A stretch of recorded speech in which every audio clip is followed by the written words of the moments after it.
Thank you very much for agreeing to sit down and talk with me. Right off the bat, I kind of just want to jump into this. So we had this individual, Joseph Olivarri, that was recently arrested in connection with this bar brawl outside of the bar, not too far from here. He posts bond and has now subsequently cut his ankle monitor off, is in the wind. His bond amounts were set at $70,000 combined, I believe. That's correct. What was it that the DA's office recommended? So he was charged with two different offenses. One is the unlawfully carrying of a weapon by a person with a felony conviction, what we typically call felon in possession of a firearm. We recommended a bond of $50,000. The judge followed our recommendation and set the bond of $50,000 on that case. He was also charged with discharging a firearm in a municipality. That's typically a misdemeanor offense, but based on his criminal history, based on the facts and circumstances, we recommended a bond of $20,000, again, that the judge followed. So he had total bonds of $70,000. When he bonded out, he cut off his monitor, and he is and the judge remanded him without bond. So currently there's an active warrant out for him, and as you say, he's in the wind. We intend to prosecute him vigorously for those two original offenses. Plus, we've requested law enforcement file a new case of tampering with a monitor. And that's a state jail felony? Yes, I believe it is. Okay. I kind of want to draw some parallels here between this case and Myrta Romanos and Ramon Preciado, who recently bonded out. Their bond amounts were something in the areas of $200,000, $300,000. When you look at their criminal histories or lack thereof and their charges, in comparison with an individual who sources tell me is a documented member of the Mexican Mafia, who has an extensive arrest history dating back 20 years, what do you say to people that believe that this is a disparate treatment of offenders when it comes to bond? Well, I understand why people in the community would think that and say that. We have to take each case on a case-by-case basis, and we have to make decisions on recommendations with the information that we have in front of us. I say all the time, our prosecutors cannot predict the future. We don't know when someone is going to ambush a number of officers or commit a violent crime in the future. All we have is the history of that individual, the facts and circumstances of the case in front of us, and then we make what we believe are appropriate recommendations. I've said it before, and I'll say it again. What our function is to recommend what we believe to be appropriate bonds. The responsibility of setting these bonds falls on the magistrate judges. And again, they don't have a crystal ball either, right? They have to make the decisions that they do based on the information they have in front of us, and in front of them, I should say. And I will tell you that for the most part, by and large, the magistrate judges follow our recommendations on these violent offenses. Every once in a while, we'll see a bond recommendation be reduced. However, judges have the right to do that. What I have been saying the last couple of weeks is I am in support of Senator Huffman's bill. She's out of Harris County, that increases the number of offenses where a judge has the ability to remand someone without bond. Someone who has a violent history, a member of a street gang or a prison gang, or has an extensive criminal history. So that is a bill that I'm in favor of. I'm also in favor of the bill that requires that the district judges themselves set bonds on violent offenses. That's one way that we can actually do something about the current state of the law. Again, people are frustrated to hear that violent offenders, repeat offenders, are released on bond, and it's quick for them to point the finger at me. I get it. I'm an easy target, but the reality is it doesn't end with the district attorney. It doesn't end with my prosecutors who are in the MAG office. The law states that everyone, with few exceptions, unless you're charged with a capital murder, you're entitled to be considered for a bond. And that's exactly what happens. And so maybe it's time to look at that. Maybe it's time to encourage the legislature to again, increase the number of the cases where judges have the ability to remand someone that they believe to be a danger to our community. I want to go back to something that you had said with regard to the district court judges setting the bonds themselves. Can you elaborate on that? I don't think a lot of people are aware of the function or how magistrate judges are appointed. Sure. So we have about 10 district court judges. They have full-time jobs. They preside over their dockets. They preside over trials. They can't be at two places at one time, right? They can't be in their own courtroom and at the magistrate's office. So we've had this system for a long time. I've been in practice for 36 years, and I myself was a part-time magistrate back in the day. And so there are part-time magistrates that are tasked with reviewing these cases over the weekend or during holidays or in the midnight hours. So sometimes in the wee morning of 3 a.m., I get a call from my felony chief, our intake chief, and says, this is the recommendation that I want to make on a certain offense, a murder or ag robbery, and I will oftentimes agree with her. But those decisions are made by the magistrate judges.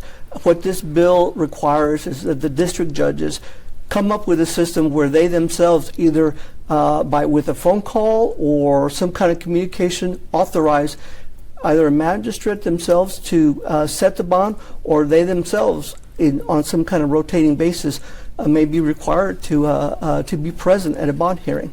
I think those are the kinks that have to be worked out on the bill. That's something that, again, that Senator Huffman is proposing, and so we'll see where it goes. But I do think that's a step in the right direction. In terms of accountability, it would be, if I understand you correctly, in terms of accountability, it would be preferable for something like that because district court judges are elected as opposed to magistrate judges that are appointed by the district judges. The district judges meet and they decide on who to appoint to fill those roles of magistrate judges. So yes, it would be some accountability on their part because those part-time magistrate judges work at the behest of the district court judges. In this particular case that we're talking about, this individual had a slew of violent arrests, including for family violence, aggravated assault with a deadly weapon, murder. Obviously, he had not been convicted, at least of the murder, and I don't think of the aggravated assault with a deadly weapon. I'm not sure about the family violence charge, but just seeing the, I guess, escalating behaviors, do you believe that recommendation of bonds totaling $70,000 was appropriate in this case, given this individual's extensive arrest history and affiliation with gangs? Again, based on the information that my prosecutor had at the time that she reviewed these cases, I believe those bonds to have been appropriate. They were higher than normal, the $50,000 for one and then the $20,000 for the other. Again, the discharging of a firearm, typically it's a misdemeanor.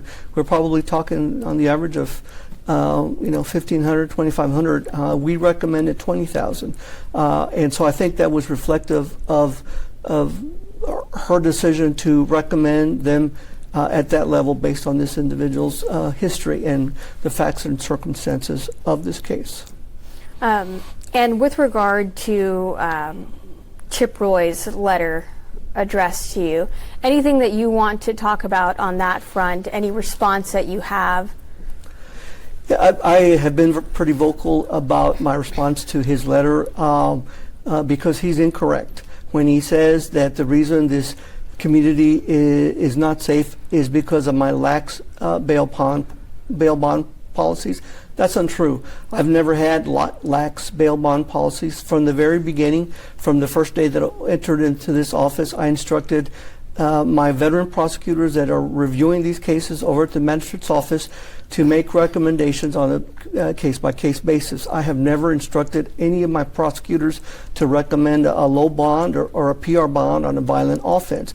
Quite the contrary, over the years, we've seen our recommendations higher than ever because we are responding to the appropriate facts of a certain case. So I take issue with the congressman accusing me of having lax bond policies, because that's not true. And again, I was very vocal in my response, and I'll continue to push back when someone engages in a false narrative about the policies that I have in this office.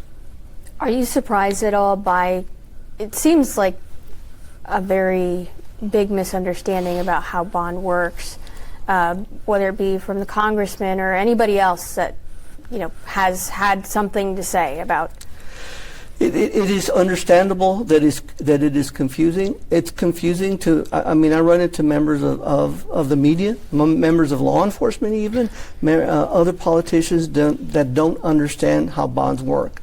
So it's certainly understandable that the general public wouldn't understand how they work, wouldn't understand that my office makes recommendations, but ultimately it's the judge's responsibility to set those bonds. And again, I want to be perfectly clear that for the most part, those judges follow our recommendations. But the responsibility for doing that, for setting the bonds, is not with the district attorney's office. We will continue to do what we have to do to ensure the safety of this community. We understand the other distinction is we are lawyers. We have to operate under certain rules. We are guided by the rules of professional responsibility. I take an oath when I'm a prosecutor to do justice, not to convict, but to seek justice. That's what we do. We understand that the individuals that are arrested and accused of a crime enjoy the presumption of innocence.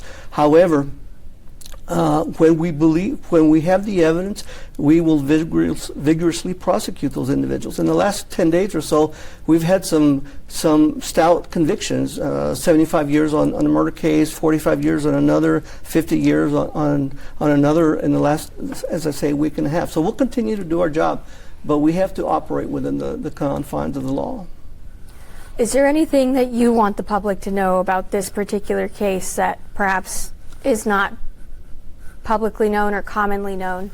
Well, it's going to be reported that this man had an original charge of murder that was rejected by my office for further investigation. But because there is an active investigation, I cannot comment on the status of that case. But I will tell you that, again, as lawyers, we are required to have the evidence in order to go into court and prove a case beyond a reasonable doubt. So that's why this case requires some more work, and there's an active investigation. We hope that at some future we can visit that case and we can charge this man with the murder once we have the evidence. Do you think that development could come anytime soon? It may take 30 days. It may take 6 months or more. It just depends on whether or not the law enforcement agency that is tasked with this case to do the work can get that done. So, but we're going to continue to monitor that case. In the meantime, this individual is remanded without bond. The judge has ordered his arrest. And hopefully he'll be found soon. We can put him back in jail and go forward, prosecute him the way that we need to. Your message to anybody who feels that he shouldn't even have been out in the first place? Well, unfortunately, the state of the law is that even someone like him is entitled to be considered for a bond. Even someone like him has a right to go in front of a judge and request a bond, and that's exactly what happened here. And unless and until the law is changed, we have to operate within the law. But we will continue in the district attorney's office to do everything we can to ensure the safety of this community.